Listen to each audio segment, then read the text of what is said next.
Mantan penjabat Bupati Maluku Tengah, Muhammad Marasabesi kembali mengambil formulir pendaftaran bakal calon bupati, Selasa, 30 April 2024. Kali ini di Dewan Pimpinan Cabang Partai Kebangkitan Bangsa Maluku Tengah. Kehadiran Mat Marasabesi diwakili Abu S. Latukonsina dan sejumlah utusan tim pemenangan lainnya.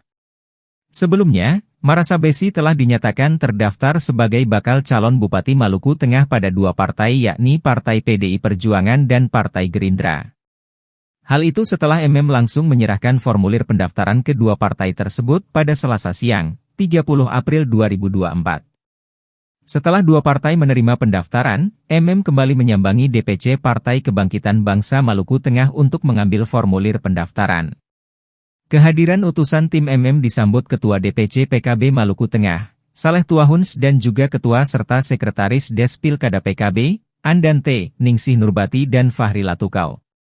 Saleh juga berharap saat mendaftar setelah isi formulir, bakal calon bupati harus didampingi bakal calon wakil bupati.